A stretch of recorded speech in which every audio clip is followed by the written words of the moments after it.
अच्छा, इंडी चैलेंज नहीं है तो फिर मतलब 400 पार हो रहा है, ये हैट्रिक की गारंटी है। जनता के ऊपर छोड़ दीजिए नंबर क्या आएगा, लेकिन इसमें कोई सेकंड ओपिनियन नहीं है। भारत की जनता, विशेष करके समाज की गरीब लोग, प्रधानमंत्री नरेंद्र मोदी जी की ऊपर भरोसा अटूट है, हिमालय जैसे भरोसा है। आशीर्वाद फिर मिलेगा, प्रधानमंत्री नरेंद्र मोदी तीसरी बार प्रधानमंत्री होंगे, यह सूर्य चंद्र जैसा सत्य ही है। जो संकल्प है वो 400 का है, 282, 303, 2 से शुरू हुआ था, 303 रिटेन कर पाएंगे या बढ़ेगा नंबर?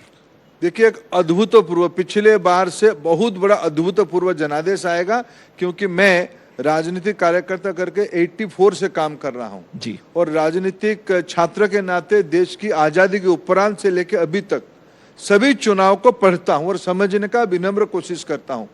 मैं जिम्मेवारी के साथ कह सकता हूं, 140 करोड़ देशवासियों के अंदर इतने बड़े इलेक्टोरल बेस में, विश्व की इतने बड़े डेमोक्रेसी की इतने पारदर्शी माहौल में कोई व्यक्ति तीसरी बार लोगों की विश्वास को 10 साल तक टिकाए रखता है और विश्वास बढ़ता है, ये दुनिया की सामाजिक राजनीतिक जीवन में केस स्टडी होने वाला है। इसलिए मैं इस चुनाव को भारत की चुनाव मानता हूं, दुनिया को दिशा दिखाने वाले चुनाव मानता हूं। इसकी नेतृत्व प्रधानमंत्री नरेंद्र मोदी करेंगे। लेकिन अब यही सवाल उठता है, जब मल्लिकार्जुन खड़गे वो कहते हैं कि अगर इस बार मोदी जी पीएम बन गए तो देश में चुनाव ही नहीं होंगे। मैंने चुनाव हारने के बाद तो ही कहते हैं ना लोग। हमारी बड़े बुजुर्गों ने शुरू से कहा कि जब अंगूर खट्टे होते हैं, अब जब नहीं मिलता है आपको, प्रजातंत्र की प्रक्रिया है, चुनाव होता है, लोगों के पास हम सब जाते हैं, लोग अपना अपना नेता चयन करते हैं। अगर आप हारोगे, कहोगे कि नहीं चुनाव ही गलत है, आप जीतोगे तो चुनाव, अभी कर्नाटक में खड़गे साहब का पार्टी जीता, वो चुनाव है। वो लोकसभा में खुद हार गए तो अभी तक वो दुख से बाहर नहीं आ पा रहे हैं। वो बार बार पीएम साहब को कहते हैं आप क्यों गए थे गुलबर्गा। अब तो खड़गे जी भी नारा लगा रहे हैं वैसे 400 पार का।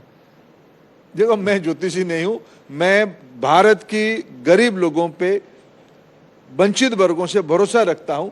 ये लोग मोदी जी के साथ हैं।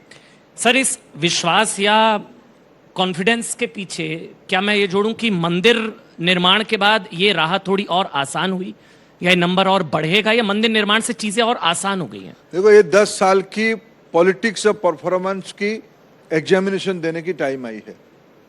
कई सिंगल मुद्दे पे हम लोग आज जनता के पास नहीं जा रहे हैं।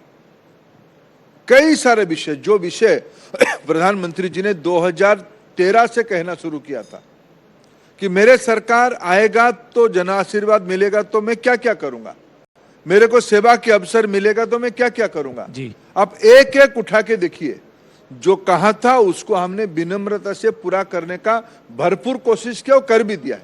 इसीलिए देश की जनता पहली बार अनुभव कर रहा है कि कोई एक सरकार, कोई एक राजनीतिक नेतृत्व सिर्फ कहता नहीं है, जो कहा था।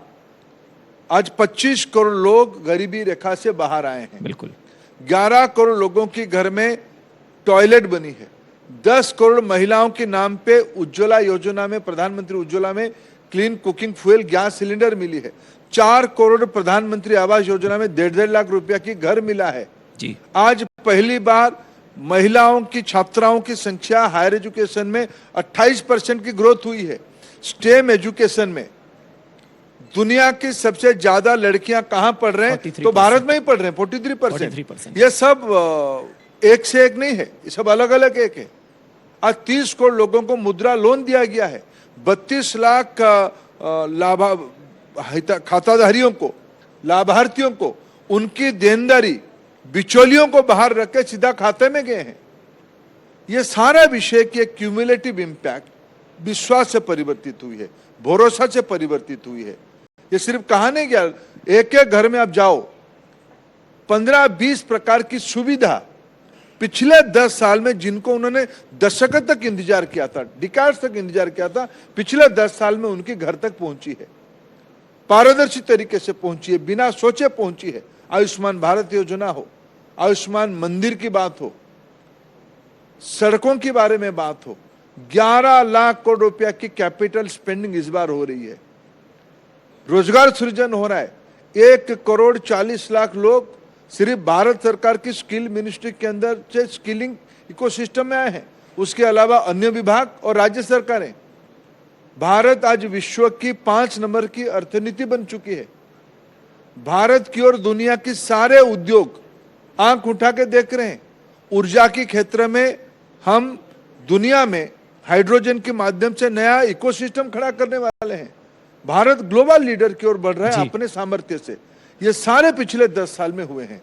इसकी भरोसा है कोई निश्चित रूप में मंदिर ये सब की ऊपर। मैंने इसलिए पूछा क्योंकि मैंने तस्वीरें देखी, दीपावली आपने भी बनाई थी, पटाखे आपने भी देश ने बनाया। जी देश ने बनाई, देश ने, आपने भी बनाया होगा। बिल्कुल बनाया, दिया जला, मैं तो अयोध्या में था। बिल्कुल, आपने आपके घर में भी बनाया होगा। जी बिल्कुल। इसलिए देश ने, उस दिन तो कोई पार्टी का विषय नहीं ना, देश ने ही मनाया। जैसे रामचंद्र जी श्रीलंका विजय के बाद देश आए थे, जैसे ही माहौल था वैसे ही जो हम लोग सदियों से सुन के आए थे, देश ने अद्भुतपूर्व माहौल 22 जनवरी को करके दिखाया। धर्मेंद्र प्रधान जी, मैं नेशनल एजुकेशन पॉलिसी पर भी समझना चाहूंगा। ये जो 2047 विकसित भारत की परिकल्पना है, शिक्षित भारत तो ही संभवतः विकसित भारत, तो वो उस परिकल्पना को आगे बढ़ाते हुए नेशनल एजुकेशन पॉलिसी उसमें कितना बड़ा रोल प्ले कर रही है, सर अगर आप समझें। देखिए, नेशनल एजुकेशन पॉलिसी एनईपी 2020 का क्रियान्वयन का ये 4था साल हो रहा है। इसमें से अगर मैं आपको 3 विषय कहूं, अभी अभी बजट स्थापित हुई है लोकसभा में जी। निकट की 2-3 दशकों के अंदर अगर शिक्षा में सबसे ज्यादा निवेश किसी साल हुई, 1,21,000 करोड़ रुपया की इन्वेस्टमेंट बजट में व्यवस्था किया गया है। यह सबसे हाईएस्ट है ये एनईपी को इंप्लीमेंट करने के लिए।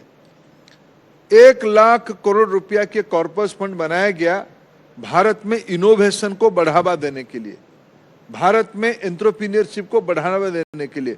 रिसर्च एंड डेवलपमेंट में कोई व्यक्ति या कोई संस्था या कोई निजी उद्योग करना चाहेगा तो 50 साल तक इंटरेस्ट फ्री लोन उनको दिया जाएगा। इस प्रकार की व्यवस्था इस बार बजट में हुई है। भारत की सभी भाषाओं के अपने अपने महत्व है।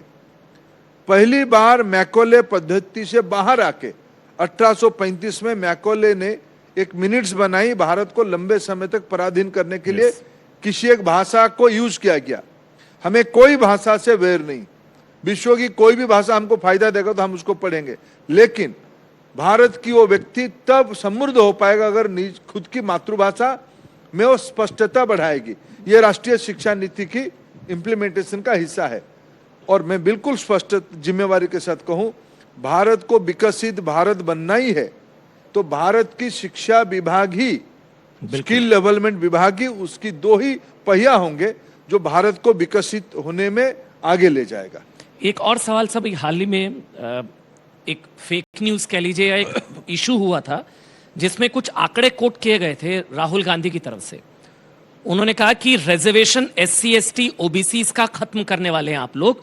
नया UGC ड्राफ्ट इस तरह का है। उन्होंने कहा कि 45 central universities, 7,000 reserved post, 3,000 vacant, इसमें से 7% दलित, 1.5% ट्राइबल और 4.5% बैकवर्ड। वो ये आरोप लगा रहे हैं कि नए UGC ड्राफ्ट में SC ST OBC रिजर्वेशन आप लोग खत्म करने जा रहे हैं सेंट्रल इंस्टीट्यूशंस में, एजुकेशनल इंस्टीट्यूशंस। अमन जी ने आपने अच्छा हुआ इस प्रश्न को आपने पूछा। अभी आपने दिल्ली की मुख्यमंत्री जी का नाम ले रहे थे, राहुल गांधी